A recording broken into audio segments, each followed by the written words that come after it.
శ్రీ సచిదానంద సమర్థ సద్గురు సాయి మహారాజ్కి జై. సాయి బిడ్డలందరికీ కూడా సాయినాథుని ఆశీర్వాదాలతో మనము 36వ అధ్యాయంలో ఉన్నామండి. ఈ 36వ అధ్యాయంలో నిన్న నీతి కథ చెప్పుకున్నాము. ఇప్పుడు ఇంకో నీతి కథ చెప్పుకుందామండి. బాబా ఎన్నడూ డబ్బు భిక్షమెత్తలేదు. సరికదా తమ భక్తులు కూడా భిక్షమెత్తుకొనుటకు ఒప్పుకొనలేదు. అంతే కదండి. మరి బాబా ఎప్పుడూ భిక్ష అడగల, దక్షిణ అడిగారు. అది కూడా శ్రద్ధ సబూరి మన యొక్క పాపకర్మల్ని స్వీకరించి ఆయన మనకు మేలు చేయడానికి మాత్రమే దక్షిణ తీసుకునేవారు. ఆయన భిక్షమెత్తలేదు. సరికదా తమ భక్తులను కూడా భిక్షమెత్తుకొనుటకు ఒప్పుకొనలేదు. వారు ధనమును ప్రమాదికారిగాను పరమమును సాధించుట కడ్డుగాను భావించేవారు. అది ఈ యొక్క ధనం అనేది నిజంగా ప్రమాదకరంగాను ఆయన పరమమును సాధించుటకు అడ్డుగాను భావించేవారు. ఎవరు? బాబా గారు. భక్తులు దాని చేతులలో చిక్కకుండా కాపాడేవారు. ఈ విషయమున భక్త మహల్సాపతి ఒకరు. అది నిజమండి. ఈ ధనం అనేది చాలా చంచలం కాబట్టి దానిలోకి మనల్ని చిక్కుకుండా కాపాడేవారు బాబాగారు. అందుకని అంటారండి, సరస్వతి అంటే చదువుల తల్లి సరస్వతి ఉంటే దేన్నైనా లక్ష్మీదేవి కూడా మన చేతిలో ఉంటుంది. అదే సరస్వతి లేకపోతే లక్ష్మి ఉండదండి. కాబట్టి దాన్ని ఎంత గొప్పగా ఎంత పవిత్రంగా వాడుకోవాలో అంతవరకే వాడుకోవాలి. అందుకని బాబాగారు ఎక్కువగా ఇచ్చేసేవారు కాదు. నిదర్శనం, ఆయన మిక్కిలి పేదవాడు. అతనికి భోజన వసతికి కూడా జరుగుబాటు లేకుండాను. అయినను అతడు ద్రవ్యము సంపాదించుటకు బాబా అనుమతించలేదు. ఎవరు? మహల్సాపతి గారండి. మహల్సాపతి గారు పేదవాడు. పాపం కుటుంబాన్ని పోషించుకోవడం చాలా కష్టంగా ఉండేది. అయినా సరే బాబాగారు మాత్రము ఆయన్ని ఎవరిని దక్షిణ అడగని ఇచ్చేవారు కాదండి. దక్షిణలో నుండి కూడా ఏమీ ఇయ్యలేదు. ఒకనాడు ఉదార వర్తకుడైన హంసరాజు అను బాబా భక్తుడొకడు చాలా ద్రవ్యమును బాబా సముఖమున మహల్సాపతికి ఇచ్చాను. కానీ బాబా దానిని పుచ్చుకొనుటకు అనుమతించలేదు. పాపం ఆయన పరిస్థితి చూసి బాబా గారు ఈయన మహల్సాపతి గారు ఆయనకి ఒక ఆయన డబ్బులు ఇచ్చాండి. బాబా భక్తుడు ఒక ఆయన ఇస్తే కూడా దాన్ని తీసుకోనివ్వలేదండి బాబాగారు. పిమ్మట రెండవ ఏది తన కథను ఇట్లు ప్రారంభించాను. నా బ్రాహ్మణ వంట మనిషి నా వద్ద 35 సంవత్సరముల నుండి నౌకరిగా చేయుచుండినను. దురదృష్టమున వాడు చెడు మార్గములో పడెను. వాని మనస్సు మారిపోయాను. వాడు నా ద్రవ్యమునంతయు దొంగిలించాను. రాతి పలకను తొలగించి ధనము దాచిన భోషాణమున్న గదిలో ప్రవేశించి నా ఆస్తి సర్వమును అనగా 30,000 రూపాయలు కరెన్సీని దొంగిలించి పారిపోయాను. బాబా సరిగా ఆ మొత్తమునే ఇట్లు చెప్పగలిగాను. నాకు తెలియదు. రాత్రింబవళ్ళు ఏడ్చుచూ కూర్చుంటిని. నా ప్రయత్నములన్నీ విఫలమైనవి. ఒక పక్షము వరకు చాలా ఆరాట పడితిని. విచారగ్రస్తుడైన దుఃఖముతో అరుగుపై కూర్చుని ఉండగా ఒక ఫకీర్ నా స్థితిని కనిపెట్టి కారణమును తెలుసుకొనెను. నేను వివరములన్నీ తెలిపి తిని. అతడు షిరిడి సాయి అను ఔలియా ఉన్నారు. వారికి మొక్కుము. నీకు ప్రియమైన ఆహారమును విడువము. నీ మనస్సులో వారి దర్శనము చేయు వరకు నీకు ప్రియమైన ఆహారమును తిననని మొక్కుకొనుము అనేను. నేనట్టులనే బాబా నా ద్రవ్యము దొరికిన పిమ్మట మీ దర్శనము చేసిన పిమ్మట నేనన్నము తినేదను అని మొక్కుకుంటుని. అదండి ఈ నీతి దాంట్లో నిన్న మనం చెప్పుకున్నాం చూడండి. ఒక ఆయనకి 30,000 రూపాయలు పోయినాయి అని. అది ఆ కథని బాబాగారు ఈ భక్తుడు ఆ కథని బాబాగారు చెప్తున్నారు. చెప్తుంటే ఆ జరిగింది ఎవరికి? ఈయనకే. ఇప్పుడు మనం చెప్పుకుంటున్నాం చూడండి ఆ కథలో వ్యక్తికి. ఆయన ఎంత అద్భుతంగా చెప్తున్నారు చూడండి. బాబాగారు ఈయనకి జరిగినది ఒక నీతి కథగా అందరికీ వివరిస్తున్నారు. ఒక ఆయన ఉన్నాడు, ఒక భక్తుడు, వాడికి ఇలా జరిగింది అని చెప్తున్నారు. ఆ కథ ఎవరిదండి? ఆ భక్తుడిది, అక్కడ కూర్చున్న భక్తుడిది.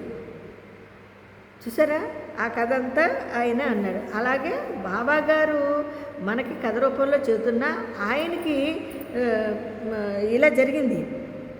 ఇలాగా రెండవ అతిథి తన కథని ఇట్లు ప్రారంభించాడు. నా బ్రాహ్మణ వంట మనిషి నా వద్ద నుంచి 35 సంవత్సరముల నుండి నౌకరుగా నా దగ్గర పనిచేస్తున్నాడు.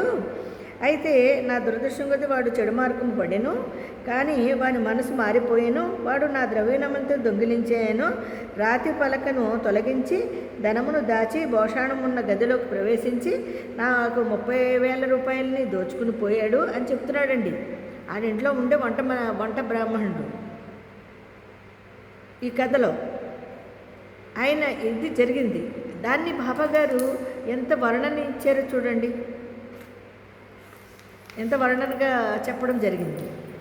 ఆ విధంగా బాబాగారు చెప్పి నిన్న జరిగిన కథ అంతయు ఫకీరు నా స్థితిని కనిపెట్టి కారణమును తెలుపుకునేను. నేను వివరములన్నీ తెలిపి తిని అతడు షిరిడి సాయి అను ఔలియా ఉన్నారని అతను చెప్తాడండి. అతనికి ఒక బాబా భక్తుడు చెబుతాడు, నువ్వు బాధపడకు, నీకు డబ్బులు పోయినాయి కదా, నీకు పరిష్కరించాలంటే షిరిడీలో సాయిబాబా ఔలియా అనే ఒక ఆయన ఉన్నారు, ఆయన నీ సమస్యని పరిష్కరించగలరు అని చెప్తాడనమాట. అందుకని నీకు ప్రియమైనది ఏదైనా వదిలేసేయంటే అతను ఆహారముని వదిలేసాడండి. నేను అన్నము తినేదను, ఏంటి నా ద్రవ్యము దొరికితేనే కానీ నేను అన్నము తినను అని చెప్పి దాన్ని వదిలేస్తాడు అనమాట. ఆ కథని చూడండి, బాబాగారు ఈ విధంగా చెప్పడము, ఆయనకి ద్రవ్యం దొరకడము, ఆ తర్వాత ఆయన భుజించడం జరిగింది. అలా మొక్కుకుంటేనే దీని తర్వాత 15 దినములు గడిచెను. బ్రాహ్మణుడు తన అంతటా తానే నా డబ్బును నాకు ఇచ్చేసాను. చూసారా, ఇలా మొక్కుకున్నాడు తను. 15 దినాల్లోనే అతని డబ్బులు అతనికి ఆ బ్రాహ్మణుడే పట్టుకెళ్ళాడు. వీళ్ళ ఇంట్లో వంట చేస్తున్న బ్రాహ్మణుడే ఆ దొంగిలించాడు కాబట్టి ఆ ధనాన్ని ఇచ్చేసాడంటండి. నా శిరస్సు నీ పాదములపై పెట్టి తిని దయచేసి క్షమించుము. ఈ విధముగా కథ శుభాంతమైనది. నాకు కనిపించి సహాయమునర్చిన ఫకీరు తిరిగి కనబడలేదు. ఫకీరు చెప్పిన షిరిడి సాయిబాబాను చూచుటకెంతో గాఢమైన కోరిక కలిగినది. మా ఇంటికంత దూరము వచ్చిన వారు షిరిడి సాయిబాబాయే అని నా నమ్మకము. ఎవరైతే నాకు కనబడి నా ద్రవ్యమును తిరిగి తెప్పించరో అట్టి వారు 35 రూపాయల కొరకు పేరాశ చూపెదరా. దీనికి వ్యతిరేకముగా మా వద్ద నుంచి ఏమీ ఆశించక ఎల్లప్పుడూ తమ చేతనైనంత వరకు బాబా మమ్ములను ఆధ్యాత్మిక మార్గంలో నడిపించరు. అదండి. దీని తరువాత 15 దినములు గడిచెను. బ్రాహ్మణుడు తనంతట తానే అతనికి ఇచ్చేశాడు. శరణు వేడెను. వారిట్లనియను, నేను పిచ్చి ఎత్తి ఇట్లు చేసినాను. నా శిరస్సు నీ పాదములపై పెట్టి తిని దయచేసి క్షమించుము. ఈ విధము కథ శుభాంతమైనది. నాకు కనిపించి సహాయమునర్చిన ఫకీరు తిరిగి మళ్ళీ కనబడలేదు. ఆయన అదంతా చెప్పింది ఆయనకి ఎవరండి? బాబాగారే.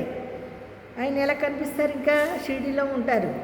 మరి ఆయన షిరిడి సాయిబాబా అని నా నమ్మకము. ఎవరైతే నాకు కనబడి నా ద్రవ్యంను తిరిగి తెప్పించారో అట్టి వారు 35 రూపాయల కొరకు పేరాశ చూపెదరా. దీనికి వ్యతిరేకంగా మా వద్ద నుంచి ఏమీ ఆశించక ఎల్లప్పుడూ తమ చేతనైనంత వరకు బాబా మమ్మల్ని ఆధ్యాత్మిక మార్గం నడిపించరు. దొంగిలించిన నా ద్రవ్యము దొరికిన వెంటనే మిక్కిలి సంతసించి మైమరచి నా నొక్కును మరచి తిని.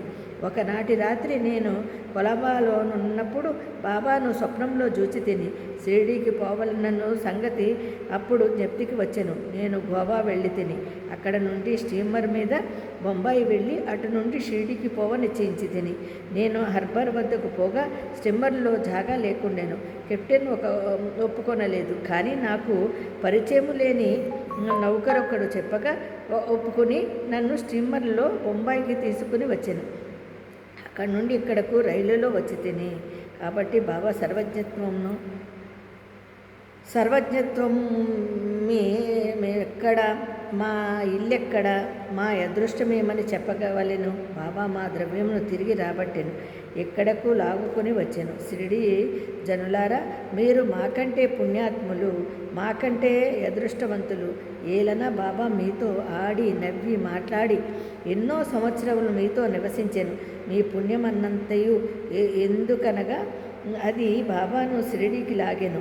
సాయియే మన దత్తుడు, వారే మొక్కుకొమ్మని నన్ను ఆజ్ఞాపించిరి. స్టీమర్లో జాగా ఇప్పించిరి, నన్ను ఇచ్చటకు తెప్పించిరి. ఇట్లు వారే సర్వజ్ఞత్వమును సర్వశక్తివంతమును నిరూపించిరి. చూడండి అతను ఎంత ఆనందపడిపోతున్నాడంటే, నిజంగా బాబా గారు నన్ను ఇన్ని రకాలుగా కాపాడారు. నన్ను నా బాధల నుంచి బయటపడేసి నాకు షిరిడి వచ్చేలాగా మార్గాన్ని సులువు చేశారు. నేను ఆయనకి చాలా చాలా సర్వశక్తివంతమును నిరూపించి బాబాగారు ఆయన్ని షిరిడికి రప్పించడము, ఆయన రావటము జరిగింది. అలాగే ఔరంగాబాద్ గారి భార్య రేపొద్దున్న చెప్పుకుందామండి. 36వ అధ్యాయంలో ఔరంగాబాద్ గారి భార్య గురించి చెప్పుకుందాము. అంతవరకు 36వ అధ్యాయంలోనే ఉన్నామండి. మనం రేపు చెప్పుకుందామండి. సాయిరామండి.